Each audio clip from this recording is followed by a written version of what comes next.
Bonsoir à tous et bienvenue dans votre journal francophone ReNews diffusé par Reopen Media. Je suis Hasmi Karakelian.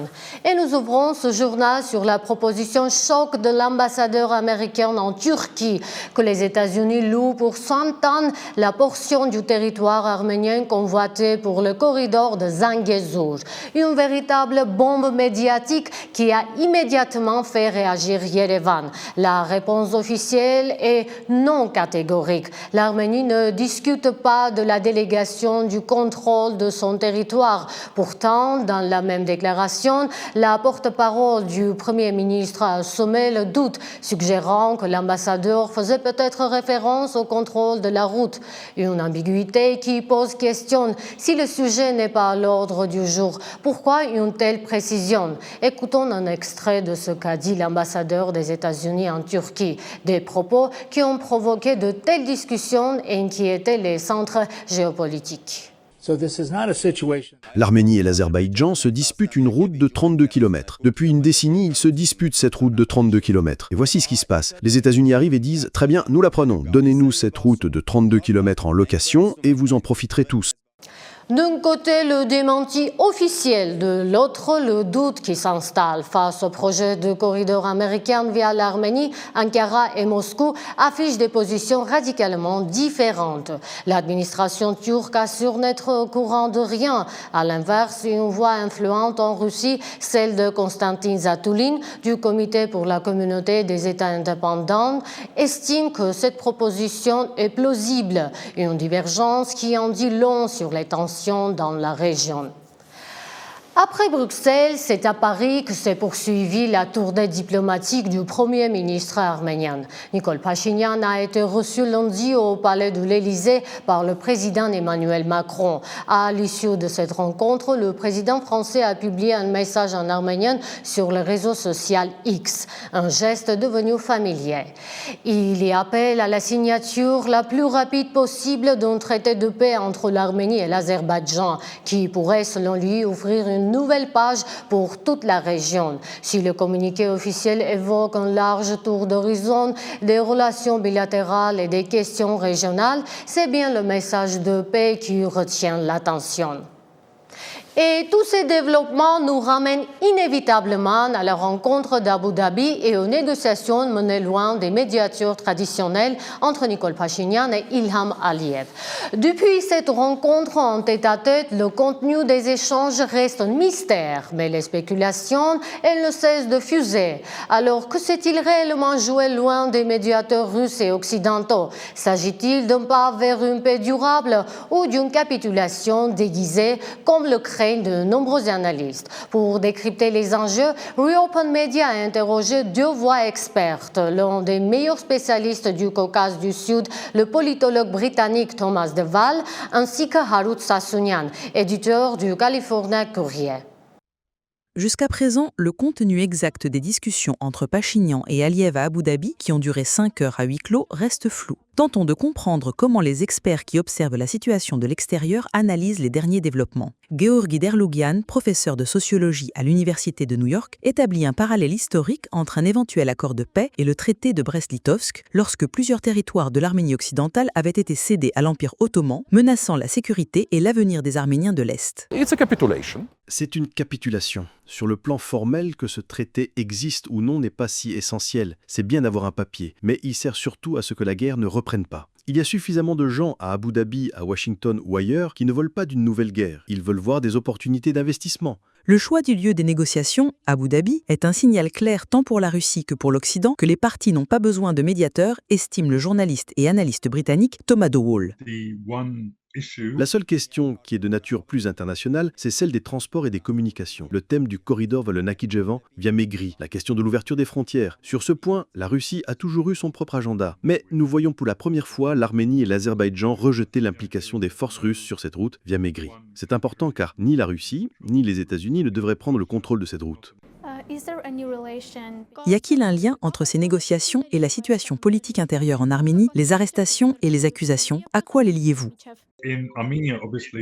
En Arménie, bien sûr, ce sera un sujet électoral. Je pense que l'opinion publique arménienne sera satisfaite s'il y a des avancées et si le Premier ministre Pachinian peut présenter un résultat concret avant les élections. Il y a une opposition en Arménie, mais nous avons vu récemment qu'elle n'arrive pas à mobiliser massivement sur cette question. En même temps, la Russie essaye de faire obstruction à Pachinian. Ils sont ouvertement mécontents de son pouvoir et, pour le dire gentiment, ils souhaitent un changement de régime en Arménie. De plus, la Russie ne veut pas qu'un accord de paix soit signé entre l'Arménie et l'Azerbaïdjan sans son application. Car si cette paix n'est pas une paix russe, cela signifie que les deux pays deviennent plus autonomes, plus indépendants de la Russie.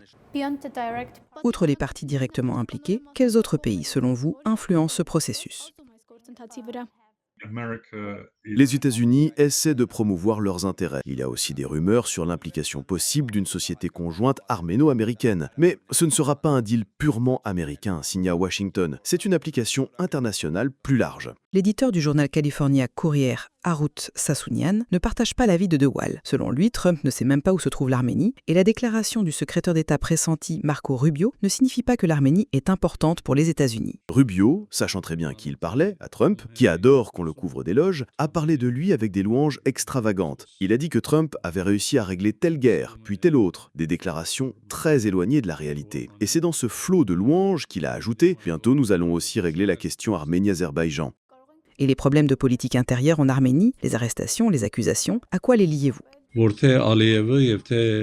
Aliyev et Erdogan sont tous les deux très heureux et satisfaits que Pachinian prenne ces mesures, car la Fédération révolutionnaire arménienne et l'Église, que la Turquie et l'Azerbaïdjan voient comme leurs adversaires, font obstacle aux concessions de Pachinian. Ce que fait Pachinian plaît beaucoup à nos ennemis.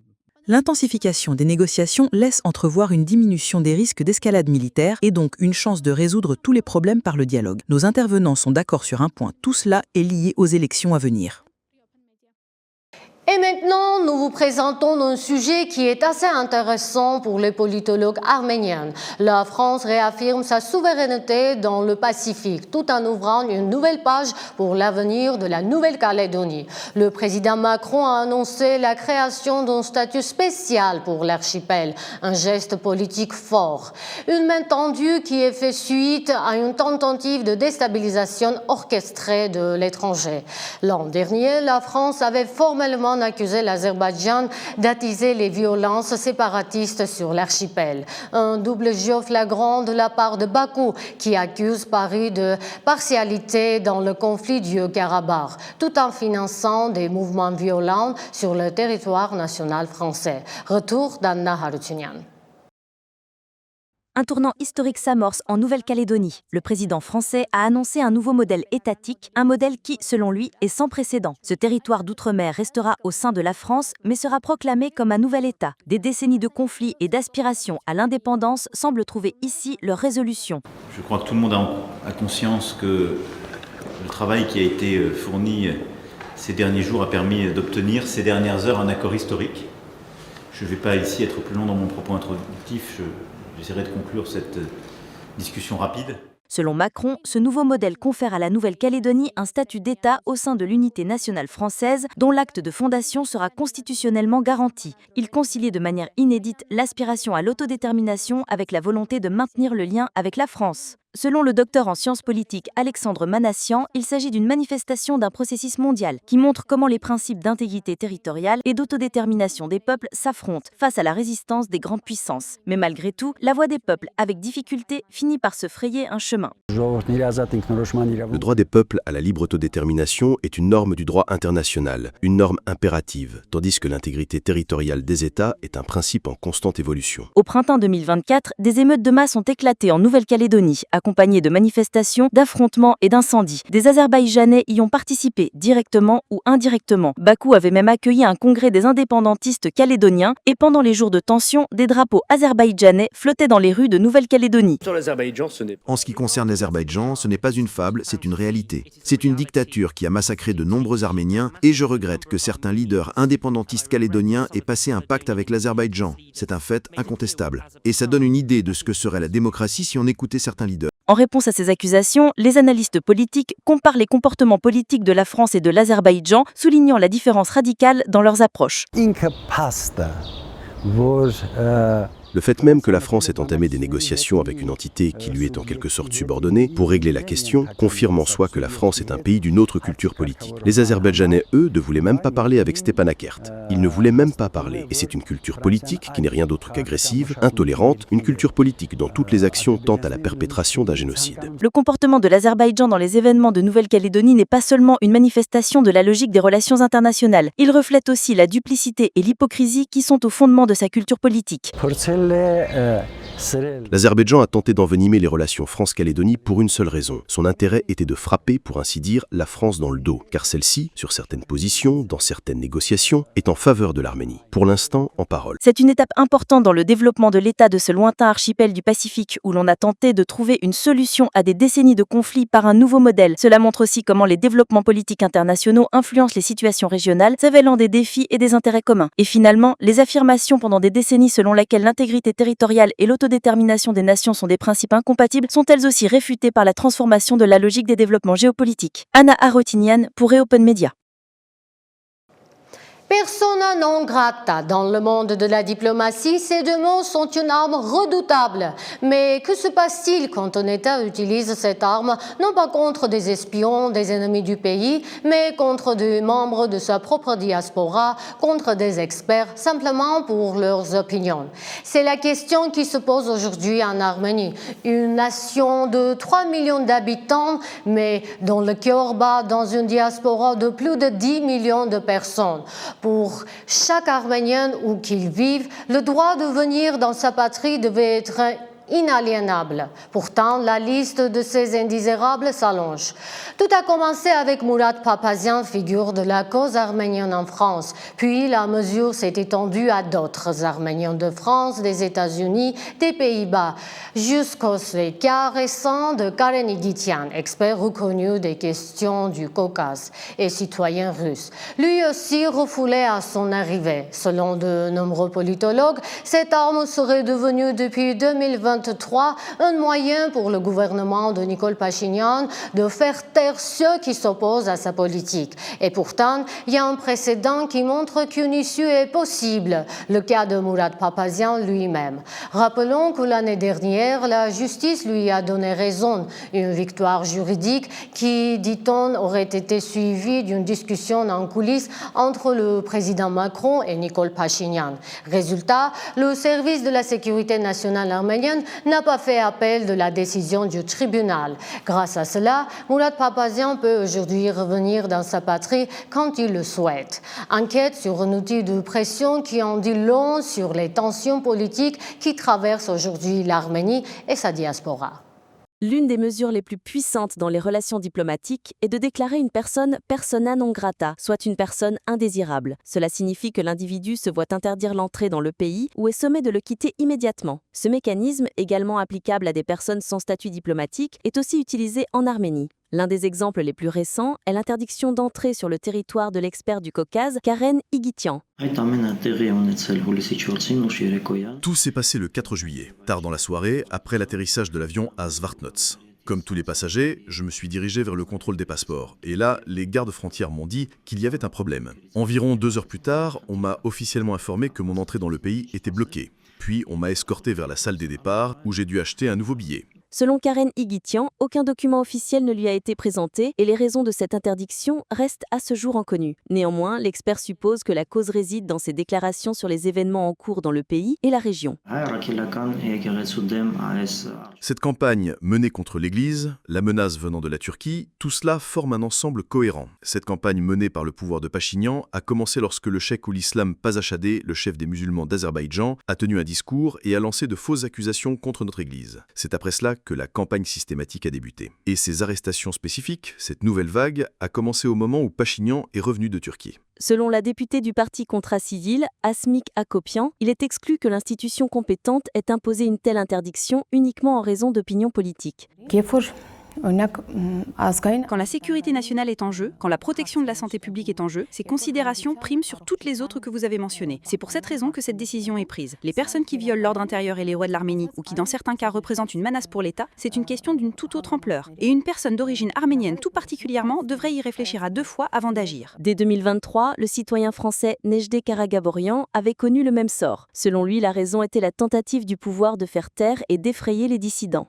Des agents du service de la sécurité nationale m'avaient été envoyés, avec une lettre préalable concernant ce sujet, pour m'informer de leur visite. Nous avions déjà des soupçons et un précédent avec le cas d'un de nos amis qui avait subi une sanction similaire. La raison principale était très probablement notre soutien à l'idée de destituer le gouvernement en place. Les cas de Karen Igitian et Nejde Karagaborian témoignent des conséquences réelles de l'utilisation de la déclaration persona non grata comme manœuvre diplomatique. L'exemple le plus massif de l'histoire de la diplomatie a eu lieu en 2018 après l'empoisonnement de l'ex-espion russe passé à l'Ouest, le colonel Sergueï Skripal. Le Royaume-Uni et plus de 20 de ses alliés avaient alors expulsé plus de 150 diplomates russes, ce qui constitue la plus grande expulsion massive de diplomates de l'histoire. Durant la guerre russo-ukrainienne, les expulsions de diplomates russes et les mesures de rétorsion ont également été nombreuses. Quant à nos compatriotes de nationalité étrangère ou aux personnalités russes sans statut diplomatique déclarées indésirables, la raison, selon la députée Asmik Akopian, est leur ingérence dans les affaires intérieures du pays. Monica Hiroyan, Reopen Media. Sur la scène intérieure arménienne, les lignes continuent de bouger avec des enjeux cruciaux pour l'avenir du pays. La scène politique arménienne pourrait connaître un nouveau séisme. Depuis sa cellule, l'un des hommes d'affaires les plus puissants du pays lance un défi direct au pouvoir. En détention depuis 2 mois, le fondateur du groupe Tachir Samvel Karapetyan annonce la création d'une nouvelle force politique. Son slogan « Nous le ferons à notre manière » est une référence directe à l'interview qui lui a valu son arrestation. Proche de l'Église et très influent à Moscou, il affiche désormais son ambition, unir l'opposition face à Nicole Pachinian. Alors, simple coup de poker de nom aux abois, aux véritables manœuvres politiques capables de redessiner le paysage arménien. Une annonce qui, quoi qu'il en soit, pourrait profondément rebattre les cartes du jeu politique. C'était l'essentiel de l'actualité en ce 15 juillet. Merci d'avoir suivi ReNews, l'édition francophone de Reopen Media. Je suis Hasmi Karakelian et je vous donne rendez-vous demain. À très vite.